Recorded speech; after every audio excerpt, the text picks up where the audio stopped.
ಹುಲಿ ದಾಳಿ ಆತಂಕದಲ್ಲಿ ಮೈಸೂರು ಜನ ಇದ್ದಾರೆ. ಹುಲಿ ದಾಳಿಯನ್ನ ತಪ್ಪಿಸೋದಕ್ಕೆ ಅರಣ್ಯ ಇಲಾಖೆ ಪ್ಲಾನ್ ಅನ್ನ ಮಾಡಿದೆ. ಬಂಗಾಳ ಮಾದರಿಯನ್ನ ಅನುಸರಿಸೋದಕ್ಕೆ ಇದೀಗ ಮುಂದಾಗ್ತಾ ಇದೆ ಅರಣ್ಯ ಇಲಾಖೆ. ರೈತರಿಗೆ ನೂತನ ಫೇಸ್ ಮಾಸ್ಕ್ ನೀಡುವುದಕ್ಕೆ ಚಿಂತನೆಯನ್ನ ಮಾಡ್ತಾ ಇದೆ. ರೈತರ ಮೇಲೆ ಹುಲಿ ದಾಳಿಯನ್ನ ತಪ್ಪಿಸೋದಕ್ಕೆ ಈ ಒಂದು ನಿರ್ಧಾರವನ್ನ ತೆಗೆದುಕೊಳ್ಳಲಾಗ್ತಾ ಇದೆ.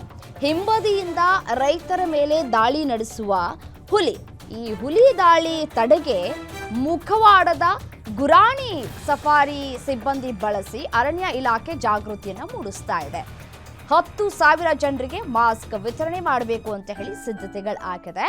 ತಜ್ಞರ ಅಭಿಪ್ರಾಯದಂತೆ ಮನುಷ್ಯನ ಮುಖ ಹೋಲುವ ಮಾಸ್ಕ್ ಅನ್ನ ಇದೀಗ ವಿತರಣೆ ಮಾಡುವುದಕ್ಕೆ ನಿರ್ಧಾರವನ್ನ ತೆಗೆದುಕೊಳ್ಳಲಾಗ್ತಾ ಇದೆ. ಮನುಷ್ಯನ ಮುಖವನ್ನ ಹೋಲುವ ಮಾಸ್ಕ್ ಅನ್ನ ನೀಡುವುದಕ್ಕೆ ನಿರ್ಧಾರವನ್ನ ತೆಗೆದುಕೊಳ್ಳಲಾಗ್ತಾ ಇದೆ. ಬಂಗಾಳದ ಸುಂದರಬನ್ ದ್ವೀಪದಲ್ಲಿ ಈ ಒಂದು ಮಾಸ್ಕ್ ಅನ್ನ ಬಳಕೆ ಮಾಡಿಕೊಳ್ತಾರೆ. ಹುಲಿ ದಾಳಿಯನ್ನ ತಪ್ಪಿಸೋದಕ್ಕೆ ಅಂತ ಹೇಳಿ ಈ ಮಾದರಿಯ ಮಾಸ್ಕ್ ಅನ್ನ ಅಲ್ಲಿ ಬಂಗಾಳದಲ್ಲಿ ಬಳಕೆ ಮಾಡ್ತಾ ಇದ್ದಾರೆ. ಕರ್ನಾಟಕದಲ್ಲೂ ಕೂಡ ಇದೇ ಮಾದರಿಯನ್ನ ಅನುಸರಿಸಬೇಕು ಅಂತ ಹೇಳಿ ಇಲಾಖೆ ತೆಗೆದುಕೊಳ್ತಾ ಇದೆ. ಹುಲಿ ದಾಳಿಗೆ ಮುಖವಾಡದ ಗುರಾಣಿಯನ್ನ ಬಳಕೆ ಮಾಡಿಕೊಳ್ಬೇಕು ಅಂತ ಹೇಳಿ.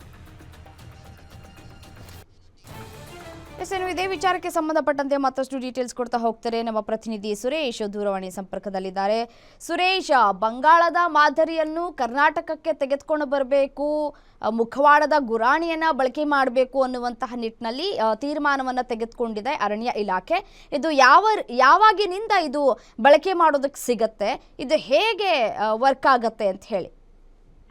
ರಮ್ಯಾ, ಈಗಾಗಲೇ ಬಂಡೀಪುರ ಮತ್ತೆ ನಾಗರಹೊಳೆ ಕಾಡಂಚಿನ ಪ್ರದೇಶಗಳಲ್ಲಿ ಈಗ ಅರಣ್ಯ ಇಲಾಖೆ ಫೇಸ್ ಮಾಸ್ಕ್ ಅನ್ನ ವಿತರಣೆಯನ್ನ ಮಾಡ್ಲಾಗ್ತಾ ಇರುವಂತದ್ದು.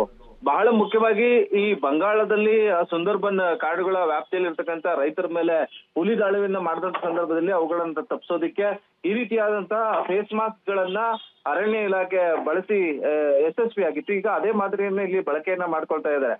ಅಂದ್ರೆ ಹುಲಿ ಹಿಂಬದಿಯಿಂದ ಈಗ ಆಗಿರ್ತಕ್ಕಂಥ ಸುಮಾರು ಪ್ರಕರಣಗಳಲ್ಲಿ, ಈ ಭಾಗದ ಪ್ರಕರಣಗಳಲ್ಲಿ ಹಿಂಬದಿಯಿಂದ ದಾಳಿ ಮಾಡಿರ್ತಕ್ಕಂಥ ಪ್ರಕರಣವೇ ಹೆಚ್ಚಾಗಿರ್ತಕ್ಕಂಥ ಹಿನ್ನೆಲೆಯಲ್ಲಿ ಫೇಸ್ ಮಾಸ್ಕ್ ಅನ್ನ ಕುತ್ತಿಗೆ ಹಿಂಭಾಗದಲ್ಲಿ ಹಾಕೊಂಡಂತ ಸಂದರ್ಭದಲ್ಲಿ ಹುಲಿಗೆ ಹುಲಿ ಈ ಕಡೆನೆ ನಮ್ಮನ್ನ ನೋಡ್ತಾ ಇದ್ದಾರೆ ಜನ ಅಂತೇಳಿ ಅದು ಕೂಡ ಭಾವಿಸುತ್ತೆ. ಹಾಗಾಗಿ ನೇರವಾಗಿ ಅಟ್ಯಾಕ್ ಅನ್ನ ಮಾಡೋದಿಲ್ಲ ಅನ್ನೋ ಒಂದು ತಂತ್ರವನ್ನ ಅರಣ್ಯ ಇಲಾಖೆ ಬಳಸಿದೆ. ಹೀಗಾಗಿ ಈ ರೀತಿಯಾದಂತಹ ಫೇಸ್ ಮಾಸ್ಕ್ ಗಳನ್ನ ಈಗಾಗಲೇ ಸುಮಾರು 10,000 ಜನರಿಗೆ ವಿತರಣೆಯನ್ನ ಮಾಡೋದಕ್ಕೆ ಇದೀಗ ಸಿದ್ಧತೆಯನ್ನ ಮಾಡ್ಕೊಂಡಿದೆ. ಮೈಸೂರಿನ ಸರಗೂರು, HD ಕೋಟೆ, ಯಡಿಯಾಲ ವ್ಯಾಪ್ತಿ, ನಂಜನಗೂಡಿನ ವ್ಯಾಪ್ತಿ ಜೊತೆಗೆ ಬಂಡೀಪುರ ಅರಣ್ಯ ವ್ಯಾಪ್ತಿಯಲ್ಲಿರ್ತಕ್ಕಂಥ ಕಾಡಂಚಿನ ಗ್ರಾಮಗಳ ಜನರಿಗೆ ಇವುಗಳನ್ನ ಕೊಡುವ ಮೂಲಕವಾಗಿ ಹುಲಿ ದಾಳಿಯಿಂದ ರೈತರನ್ನ ಜೊತೆಗೆ ಸ್ಥಳೀಯರನ್ನ ತಪ್ಪಿಸುವಂತ ಪ್ರಯತ್ನ ಕೂಡ ಅರಣ್ಯ ಇಲಾಖೆಯಿಂದ ಮಾಡಿರುವಂತದ್ದು. ಹೀಗಾಗಿ ಸುಮಾರು 10,000 ಫೇಸ್ ಮಾಸ್ಕ್ ಗಳನ್ನ ಕೊಡೋದಕ್ಕೆ ಅರಣ್ಯ ಇಲಾಖೆ ಸಜ್ಜಾಗಿದೆ. ಜೊತೆಗೆ ಜನರಲ್ಲಿ ಅರಿವನ್ನ ಮೂಡಿಸುವಂತ ನಿಟ್ಟಿನಲ್ಲಿ ಅವುಗಳನ್ನ ಬಳಕೆ ಮಾಡ್ಕೊಳ್ಳೋದು ಹೇಗೆ ಅನ್ನೋದನ್ನು ಕೂಡ ಅರಿವು ಮೂಡಿಸೋದಕ್ಕೆ ಅರಣ್ಯ ಇಲಾಖೆ ಮುಂದಾಗಿದೆ. ಈಗಾಗಲೇ ಕಾಡಂಚಿನ ಗ್ರಾಮಗಳಲ್ಲಿ ಈ ರೀತಿಯಾದಂತಹ ಫೇಸ್ ಮಾಸ್ಕ್ ಗಳನ್ನ ಕೂಡ ಕೊಡುವ ಕೆಲಸ ಇದೀಗ ಚಾಲನೆಗೆ ಬಂದಿದೆ. ರಮ್ಯಾ, ಓಕೆ, ಥ್ಯಾಂಕ್ ಯು ತಮ್ಮ ಮಾಹಿತಿಗಾಗಿ ಸುರೇಶ್.